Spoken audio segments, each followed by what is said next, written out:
साईं मुंहिंजा ॻोठ बलियारे खां मुकेश कुमार, रोशनलाल थरी ऐं टीकमदास चूंड करे उमाणीनि था नई टईअ जे नौजवान लेखक गणेश ऐं तूंअर जो लिखियलु पंहिंजी धरतीअ ॾांहुं सन्हियो। अला मींहं वसनि पिया ऐं तूं नाहीं, उभ में आगम झुड़ाला ॾींहं सनड़ियूं बूंदूं, तोखे छा ॿुधायां घटाऊं जॾहिं बि थियूं आहिनि मन ताड़ो बणिजी तोले तड़पियो आहे, लुछियो आहे ऐं भटकियो आहे। ऐं तूं भाई थी त मूं तोखे विसारे छॾियो आहे, मूं पंहिंजे पसाउनि में बि तोखे पसियो आहे। जॾहिं जॾहिं बि मुंहिंजे पलकनि जूं पिंपड़ियूं पाण में मिलियूं आहिनि, तूं मुंहिंजी अखियुनि मां लुड़क बणिजी लड़ी आहीं। तूं विसरी किथे आहीं? हा तूं विसरी किथे आहीं? मूं तोखे मासूम ॿारनि जी मुर्कनि में महकंदे बि ॾिठो आहे ऐं सहकंदे बि ॾिठो आहे। उन्हनि थकल तितरनि जे साहन में जिन खे मारियुनि दौड़ाए दौड़ाए मारियो पिए, मूं तोखे सारियो पिए। वक़्तु वियामंदो रहियो पिए, चांडोचियूं थींदियूं रहियूं पिए, सितारा झरकंदा रहिया पिए, मींहं बि वसंदा रहिया पिए, मुंदूं बि मटिजंदियूं रहियूं पिए, पर मूं तोखे कॾहिं बि कोन विसारियो। ऐं तूं विसरी बि कीअं थी सघीं?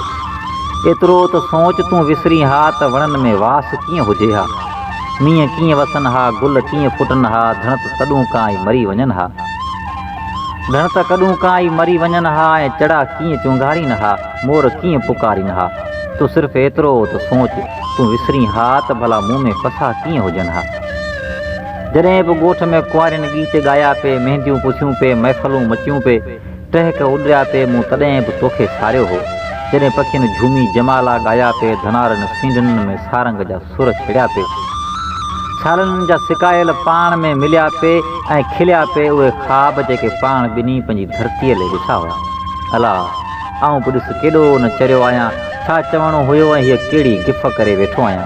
हा हाणे त ॿुध, मियोगीअ जी मुंद मुड़ी आहे, हू ॾिस पंहिंजो थर तड़पंदे बि मुरके पियो। छा तूं हेल बि कोन ईंदीअं? अला तूं हेल बि कोन ईंदीअं त आऊं मींहं कीअं मल्हाईंदुसि, उहे मींहं जंहिंजो नाव ॿुधी हाम में थधियूं हीरूं घुलियो पवनि। तोखे त ख़बर आहे त मींहं मूंखे केतिरो वणंदो आहे। तोखे यादि हूंदो जॾहिं पाण बारिशनि में गॾु भिजंदा हुआसीं ऐं तूं मूंखे पाणीअ जो कुंअरो कोठे पलर जे पाक पाणीअ जा ॿुक भरे मुंहिंजे चपनि जी उञ उझाईंदी हुईं।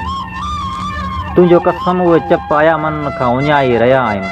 हेल त अच, हेल त अची मुंहिंजे अंदर जी उञ उझाए वञ, न त तुंहिंजे प्यार जे पलर पाणीअ जो कुंअरो उञो ई मरी वेंदो। न उहो ई साॻियो भिटनि में भटकी वियल उञायल मोर जे आलापन जहिड़ो तुंहिंजो गणेश।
खुटी सजो न सफर जिंदगी खुटी पई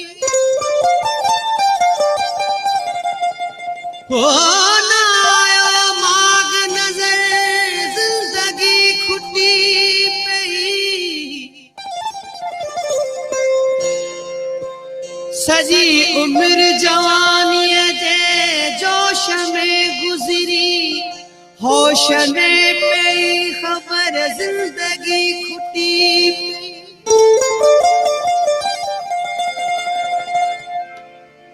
अव्हां जे नेणनि सां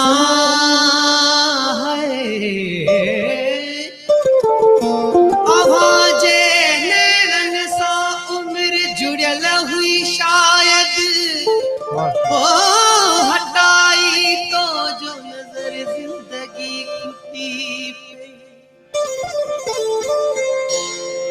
नेठ एहसास थियो ओ नेठ एहसास थियो तोखे मुंहिंजी चाहत जो आया मगर जिंदगी थी